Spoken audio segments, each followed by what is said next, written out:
On July 8, 2022, in the city of Nara, Japan, former Prime Minister Shinzo Abe was assassinated by a single gunshot while delivering a campaign speech. One life ended. The act was carried out with a homemade firearm. This was not a random or sudden tragedy, but the end result of a system that began with a seemingly reasonable promise. The Unification Church, known to many as the Moonies, offered clarity in a divided world. A path to moral purity, family harmony, and the unification of humanity under divine principles. It promised to heal the fractures of history, to end the ideological wars of the 20th century, to bring global peace through absolute devotion and structured love. At the beginning, nothing about the Unification Church felt extreme. It felt necessary.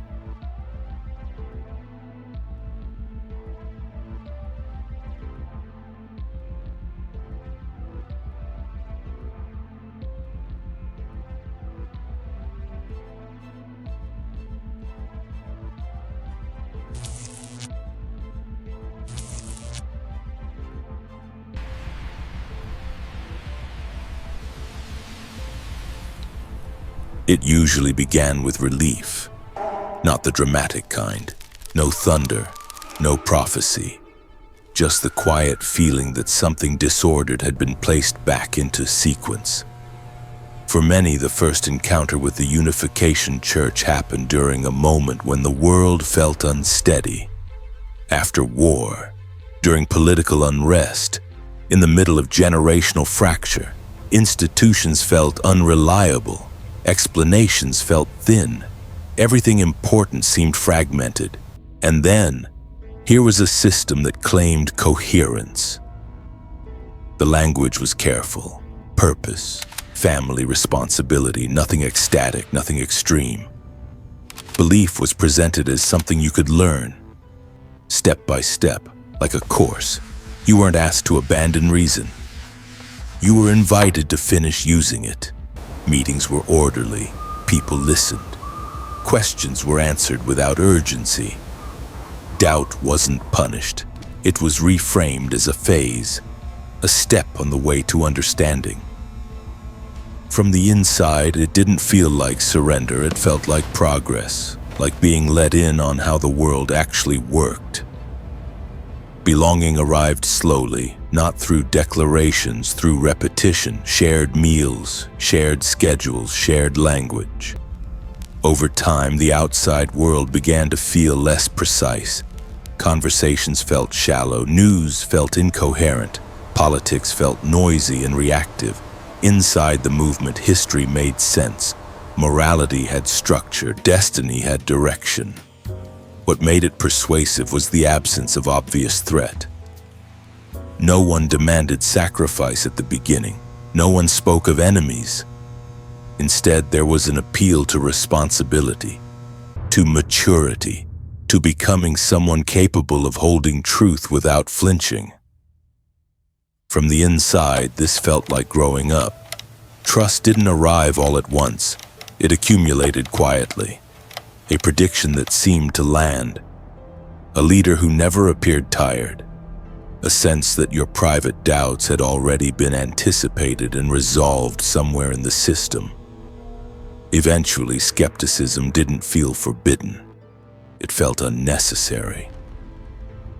And somewhere in that quiet transition, between explanation and acceptance, trust replaced doubt without ever announcing itself.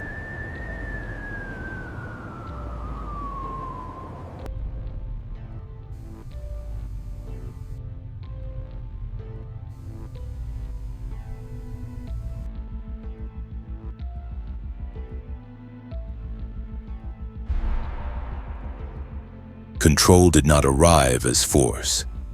It arrived as design. The Unification Church didn't rely on a single moment of surrender. There was no dramatic breaking point.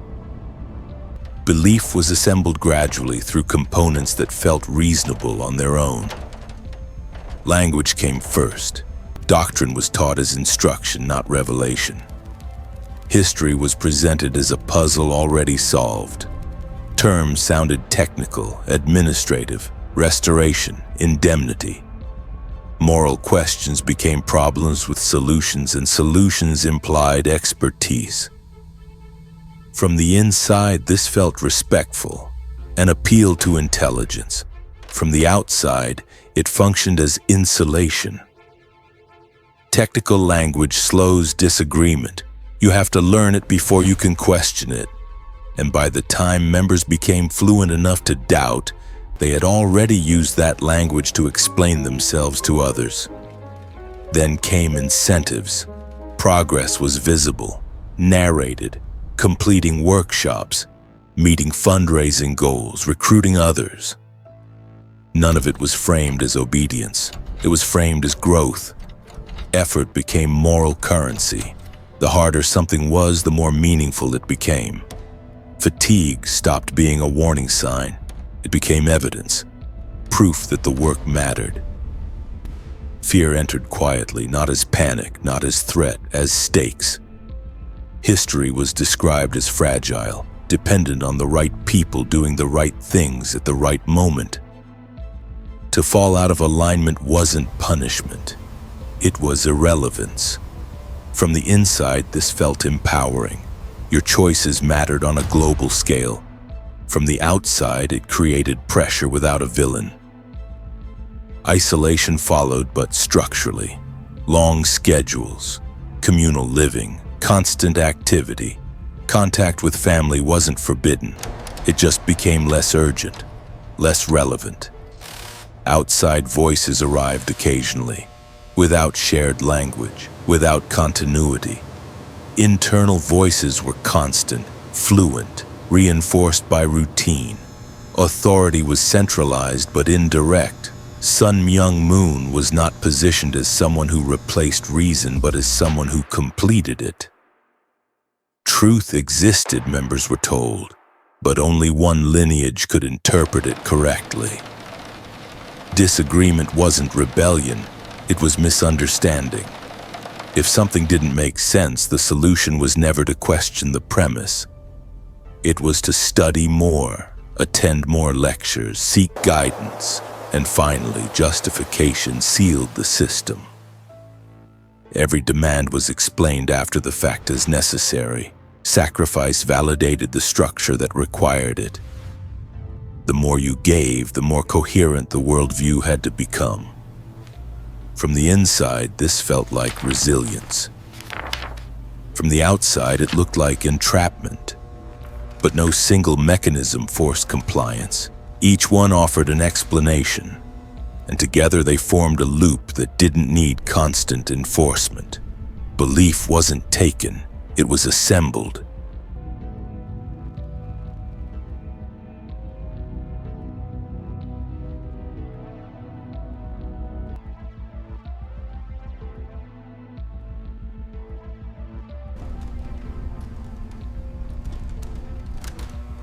There was no single moment when members believed they had crossed a line.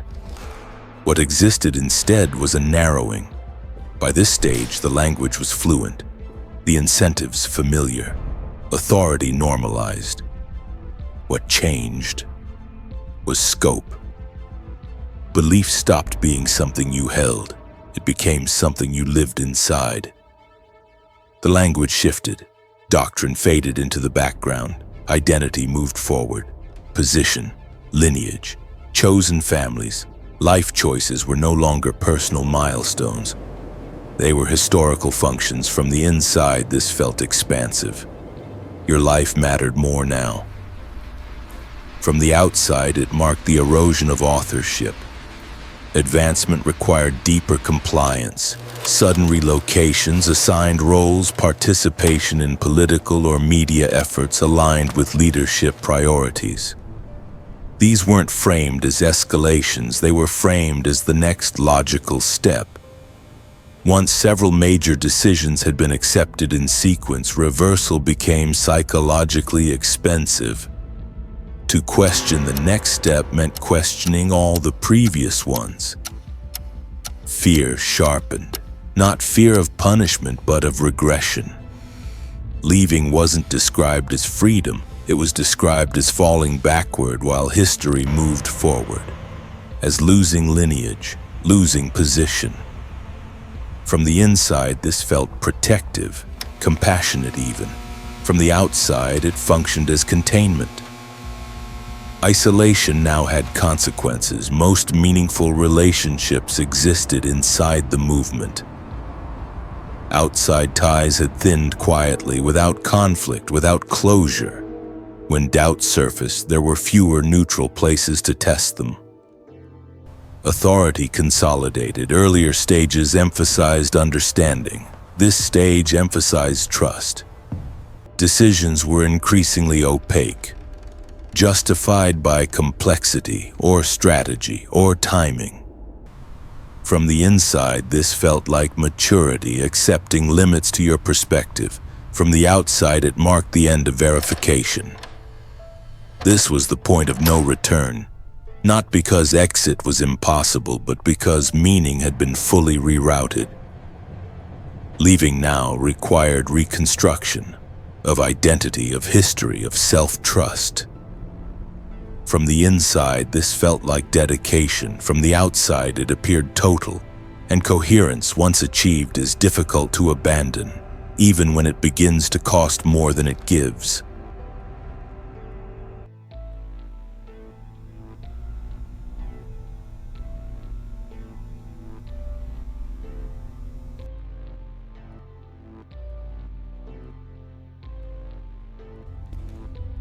The Unification Church did not survive on internal structure alone. It was sustained by its environment. During the Cold War, anti-communism became a shared language. Governments spoke it, media repeated it, institutions organized around it. The church spoke it fluently. Communism wasn't framed only as political opposition, but as moral inversion, a threat to order itself. The rhetoric aligned so cleanly that scrutiny softened. From the inside, this felt like relevance. Belief was no longer marginal. From the outside, it felt useful. Political actors gained organized manpower, media platforms, international networks committed to a clear message. The church gained legitimacy, photos, meetings, invitations. Legitimacy accumulates. Each external acknowledgement makes internal doubt harder to justify. Fear operated on both sides. Governments feared infiltration. The church feared marginalization. Those fears overlapped just enough to produce cooperation. Criticism became suspicious. Inquiry felt ideological. External institutions interacted mostly with leadership, not with ordinary members. The movement was evaluated through its most disciplined faces. Internal life remained unseen. Authority concentrated further. Political access flowed upward, reinforcing hierarchy. Leaders could point outward to justify inward control. If power recognized the members reasoned, then the structure must be sound. This wasn't conspiracy. It was fragmentation. No single institution decided to look away. Each deferred responsibility elsewhere. Oversight dissolved into noise, press conferences, statements, alliances. From the inside, this felt like vindication. From the outside, it appeared strategic. Between those perspectives, the internal mechanics continued, largely untouched.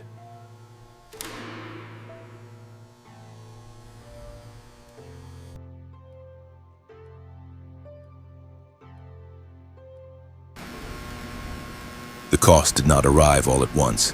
It accumulated quietly. Fatigue was renamed, confusion softened, loneliness reframed. Pain wasn't denied, it was redirected. From the inside, suffering had meaning.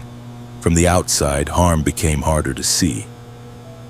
Recognition replaced relief. Those who struggled were often given more responsibility, not less. Distress was treated as opportunity. Fear wasn't of punishment, it was of erasure. Leaving meant losing context, language, community, a sense of historical placement. Years of internal focus meant external networks had thinned.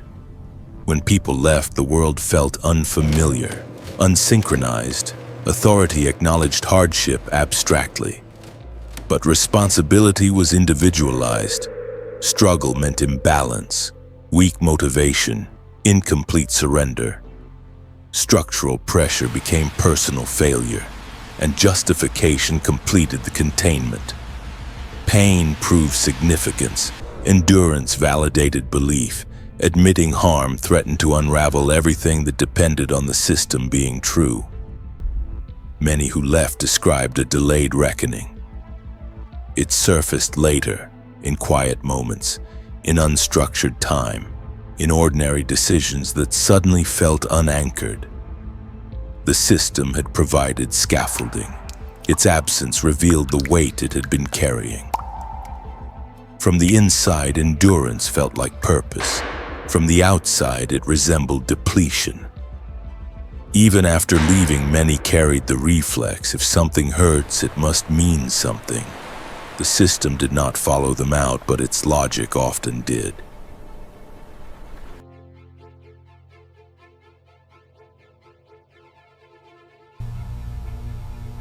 The Unification Church did not end, it dispersed. What remains isn't doctrine, it's procedure, a way of organizing belief, loyalty, and meaning that no longer requires religious language. The system worked because it was legible. It made the world readable when complexity felt threatening. It didn't demand blind faith, it demanded alignment. From the inside, coherence felt like safety. From the outside, it looked like rigidity. But coherence is persuasive because it resolves tension. When uncertainty feels immature and confidence feels virtuous, belief becomes a performance of adulthood. The Cold War ended. The conditions did not. Fragmentation, acceleration, overload. Modern systems now perform these functions at scale. Language standardized, incentives quantified, fear ambient, isolation managed through attention, authority distributed through repetition. Former members often recognize fragments later, moments when certainty feels comforting, when doubt feels irresponsible, when effort feels morally significant regardless of outcome. That is the echo. It doesn't command. It doesn't insist. It suggests that order is preferable to ambiguity. That sacrifice proves sincerity. That belonging must be earned through alignment. There is no resolution here. The mechanism doesn't conclude. It waits for instability, for overload, for the moment when explanation feels like relief again. And when it arrives, it will not feel dangerous. It will feel reasonable. Trust will accumulate. Doubt will recede. Language will clarify. Authority will feel earned. And whatever name the structure uses next, it will not need to call itself control. It will only need to feel like order,